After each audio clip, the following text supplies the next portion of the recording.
There are only 2 weeks left of the 2019 college football regular season, and it's a fight to the finish between possibly 9 to 11 teams for 4 spots in the college football playoff. This is November. Any team can lose at any time. However, other than the big showdown in the horseshoe this weekend between Penn State and Ohio State, a lot of these matchups, well, almost none of them, look exciting. I don't think that this will be a very entertaining week in college football other than this game of the week. Other than that, I just can't really think of any matchup that's going to be really worth watching. But I tried to get the best 10 matchups that I could this week because every single time it's always that second to last week of the regular season where the matchups they just get boring. Well, not really boring, but they're just like not that exciting, not that hyped up. And it's the same thing again this year. Although it's possible that we could see maybe one of these teams go down this week. We could see a top 10 team go down. It is November. Teams lose most commonly in November because they're so close to achieving the goal they want. They just get too far ahead of the game. They just don't take it one step at a time. They try to get too far ahead, and it comes back to haunt them. We've seen epic upsets in November in the past. One that comes to mind, one that really ignited this whole 4-team process. Number 2 Oklahoma State going on the road to Ames to take on the Iowa State Cyclones. The Cowboys got off to a big lead in the second half, but then Iowa State was able to just chip away at the margin, and they were able to eventually pull off an upset in double overtime. So that was just one of the most memorable upsets in November in college football. Could we see an upset like that again this week, or maybe even next week? Who knows? But it's still going to be an exciting college football Saturday. Like I covered earlier, I tried to get the best 10 matchups I could. And tonight is the Week 13 college football predictions. But first, I'm going to quickly go over my new top 10. This really won't take long as it has been in the past couple of weeks. But I did make a couple small changes to it. So at number 1, I have the LSU Tigers. LSU's defense, it looks like the blueprint to beating LSU could be there. I feel like we could see an Ohio State offense, maybe a Clemson offense, that could compete really well with LSU at this point. Because right now it seems as if LSU and Ohio State, they're the 2 favorites to face off in New Orleans this January. And that would be a good matchup. However, LSU, they have the resume right now. Although you could argue and say Ohio State has a good resume as well. But LSU's resume, I feel like, is just too good for them to not be number 1 right now. And number 2 is Ohio State, but it really doesn't matter because if these 2 teams win out, then they'll be a part of the 4-team playoff. As will number 3, Clemson. I have Clemson at number 3 because undefeated, giving them the benefit of being undefeated. Despite not playing a convincing schedule, you can only play who's in front of you. They do have a win against Texas A&M in week 2, but right now that's not really proving to be a convincing win. Despite Texas A&M being in the top 25 during that matchup, we can only look at what's going on now. And right now, Clemson, nobody's challenging them right now. In fact, Clemson's offense is firing on all cylinders, but I really want to see how Ohio State and Clemson would square out and would square up in a playoff matchup, considering last time Clemson beat Ohio State 31-0. So I want to see this matchup again in the college football playoff because I want to see if maybe Ohio State can really compete with Clemson this time around. And at number 4, I have the Georgia Bulldogs. I put Georgia at number 4, even though I did say that last week Alabama's 1 loss is better than Georgia's 1 loss. But what inspired me to put Georgia at number 4 was they have another quality win. They have quality wins over Notre Dame, Florida, and now Auburn. So Georgia has 3 top 25 wins. And depending on how the committee ranks the teams tomorrow, possibly 3 top 16 wins. So that is a good resume to have for Georgia. I would have probably put Georgia number 3, but I feel like I just can't drop Clemson all the way to number 4. I'm giving Clemson the benefit of being undefeated, but it's possible that Georgia, you could argue and put Georgia at number 3. In fact, maybe if Georgia beats Texas A&M convincingly and the committee puts A&M in the top 25, then maybe Georgia, they could surpass Clemson number 3. But I feel like that 3rd and 4th spot between Clemson and Georgia, it could switch. Like it could be Georgia 3 next week for me, and then Clemson 3 next week, because Clemson could easily end up beating South Carolina, which they probably will. So right now that's my top 4. My first 2 out are Alabama and Oregon. But I feel like Alabama, I feel like they're going to be the team that gets in if they do beat Auburn. Because as I covered in Tuesday's reaction, in a scenario where if it came down to Alabama and Oregon, which realistically this is probably going to end up happening, that Alabama's going to have a tiebreaker over Oregon, because Alabama would have beaten Auburn while Oregon's one loss is against Auburn. And right now Oregon, I think, doesn't necessarily have the resume over Alabama at this point, because if this came down to it, Alabama has a win against Auburn, Oregon doesn't. So for the Ducks to make the playoffs, a couple different teams need to lose within these next 3 weeks. Number 7, Oklahoma, came back from being down 28-3 against Baylor last week. So I have the Sooners at 7 at this point. 8, I have Utah. Utah, they should be able to make it to the Pac-12 championship game unscathed, except for the one loss against USC, of course. Number 9, I have Penn State coming back into the top 10. And running at the top 10, I have Minnesota at number 10. Realistically, I think these are the 10 teams that still have a shot to be a part of this 4-team playoff. Because if we look at the next 3 weeks, we're going to see a big portion of these 10 teams start to be eliminated from the college football playoff contention. Whether it's 2 losses or your resume doesn't stack up. You could argue and say Baylor still has a shot, but with the committee dropping Baylor to number 13 last week behind 2 two-loss SEC teams, I feel like even if Baylor won out, they can't be one of the 4. So that's why I think realistically these are the 10 teams that can still get 4 spots for this college football playoff. So now we are on to Week 13 picks. So first matchup, the Illinois Fighting Illini and Iowa. Iowa is coming off a big win last week against Minnesota, giving the Golden Gophers their first loss of the season. While Illinois, they have some heart. We have seen Illinois really fight hard this season. This could be a program changer for the Illini, because right now Illinois, they're on a 4-game winning streak. Lovie Smith is looking like the Illini are going in the right direction. They played Michigan really close this season. They played Nebraska really close this season. Now that I feel like if the Illinois-Nebraska game was redid, I think Illinois would come out on top this time. But that's something different. But I have Iowa winning this matchup because I think Iowa, they still have some momentum at this point.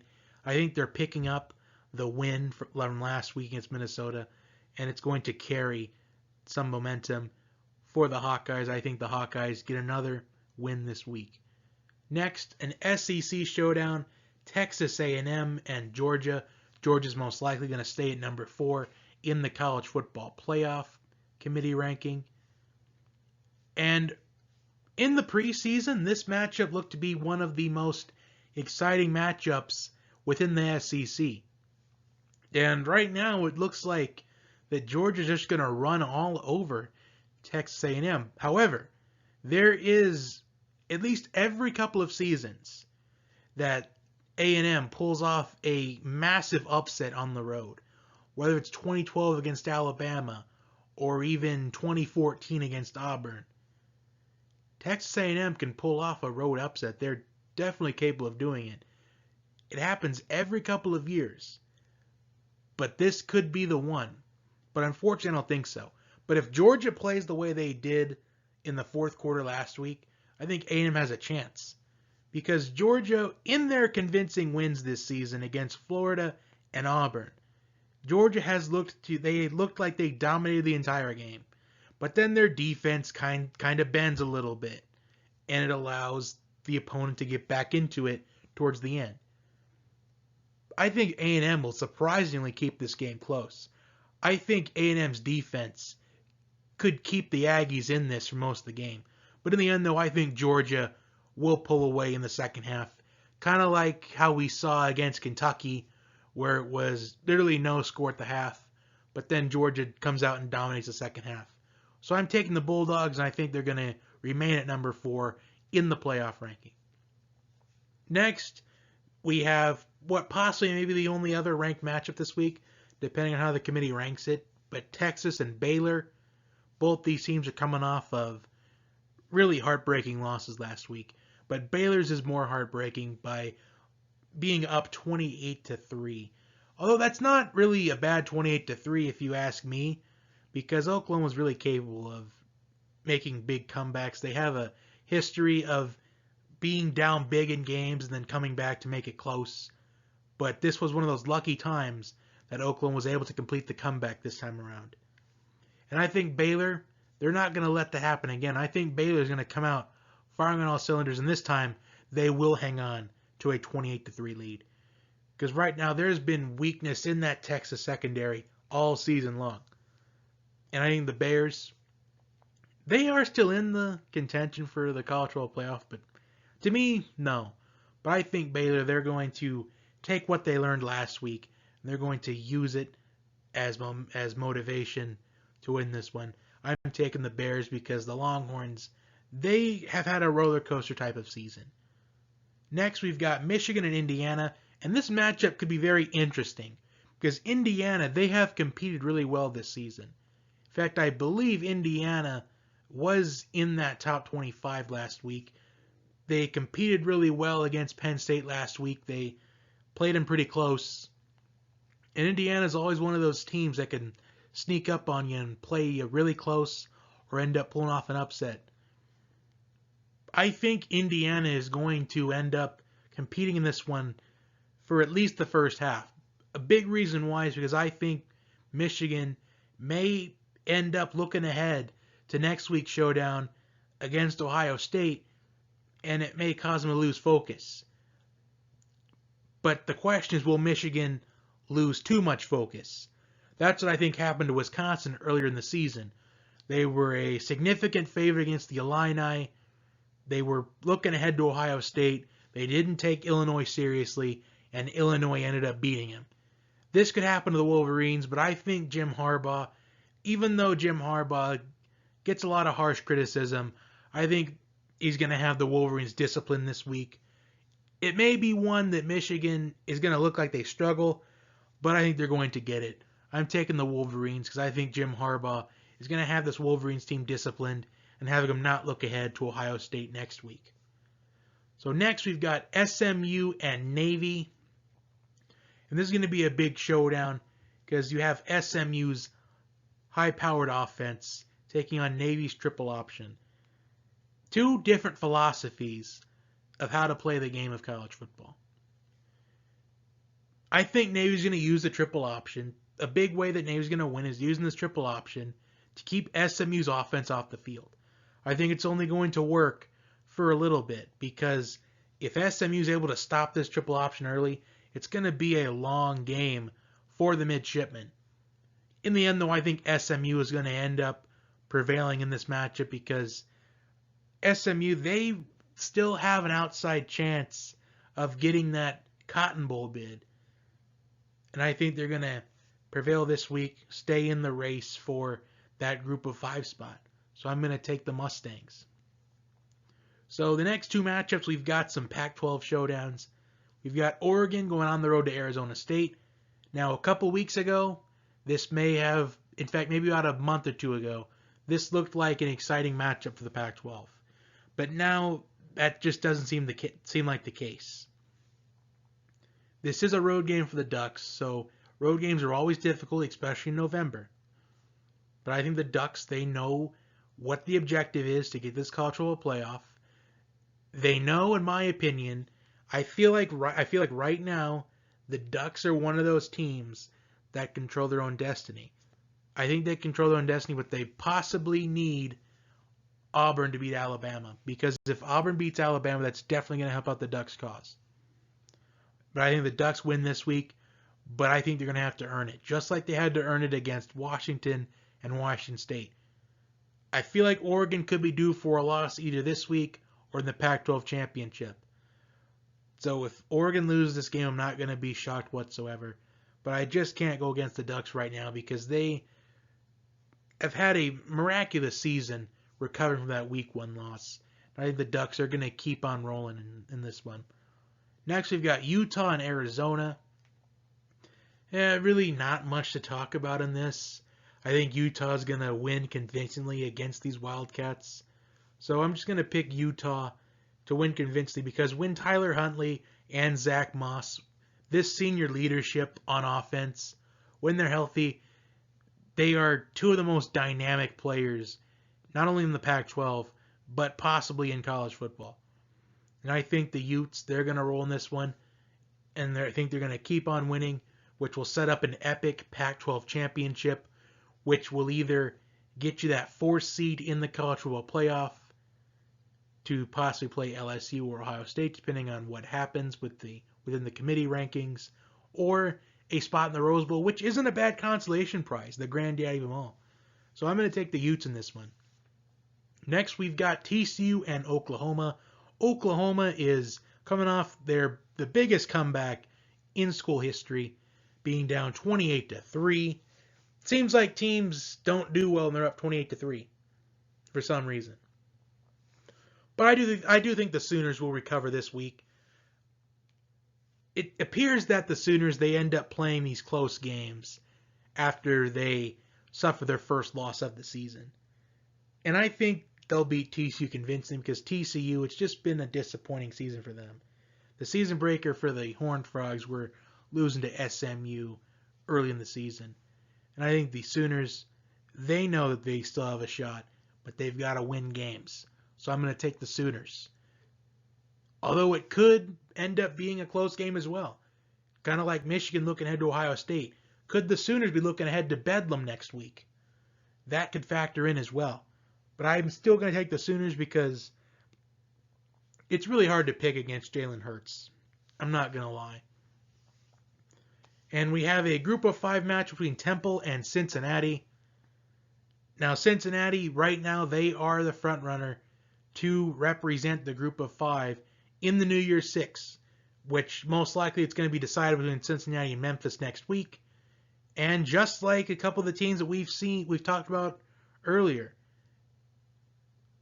Michigan and Oklahoma, could Cincinnati also be looking ahead to the showdown against Memphis next week? Could they be looking ahead to the conference championship game? Or could they be looking ahead further than that? But more than likely, could they be looking ahead to Memphis? I think it's quite possible. And I think Cincinnati, they have been coming pretty close the last couple of weeks. But I'm going to take the Bearcats, but I think Temple keeps this within 1 possession. I will take the Bearcats, but I haven't looked at like spreads and stuff, but I would think that Temple would beat the spread, whatever it is. And finally, we have the game of the week, Penn State and Ohio State. Big showdown in the Big Ten. Not only Big Ten championship implications, but potentially college football playoff implications. Because the winner of this game is going to lock up a spot in the Big Ten championship game, because no matter who wins, even if the worst happened, the winner will have the tiebreaker over the other. So if Penn State wins, they'll have the tiebreaker over Ohio State. If Ohio State wins, then no matter what happens against Michigan, they will be in the Big Ten championship game. So, Chase Young, who was suspended for the recent 2 games against Maryland and Rutgers, is expected to return this week. So that is going to be a huge presence for this Buckeyes team. Penn State. This is going to be what I think is Ohio State's toughest opponent this season. I know they played Wisconsin this season, but Wisconsin has shown that they look a little bit overrated. So these Nittany Lions will be the toughest team Ohio State has faced this season.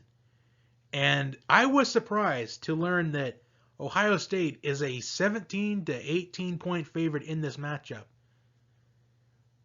I know that Chase Young is most likely going to be returning, and Ohio State has the best scoring offense and the best scoring defense in the nation, arguably the best running back in the nation. Maybe not statistically, but possibly, arguably, the best running back in college football. And with Penn State, they know they're still in the college football playoff race. Sean Clifford, he's had a good season so far. He just had that one bad game against Minnesota. Other than that, Sean Clifford is proven to be a talented quarterback in the Big Ten. So the way I see this being a really close game. Even though Ohio State has dominated everybody that they've played, this will be the toughest team that Ohio State has played and probably will play before the college football playoff if the Buckeyes happen to be there. If the Buckeyes lose this one, this may be it could be a hard sell to put Ohio State in the college football playoff. But I'm going to pick the Buckeyes to win this one, but really close though. I think this is going to come down to the wire. It's going to come down to one play that Ohio State will make in the fourth quarter. And I think the Buckeyes win this game. I think it's going to be high scoring. So I think Ohio State's defense is going to give up quite a bit of points this week. I'm going to say Ohio State wins this 41-40. It's going to be a classic. It will probably end up being the game of the year by the end of this. So Ohio State 41, Penn State 40. So that is my week. Those are my week 13 college football picks. Like, share, and subscribe, and I will talk to you soon.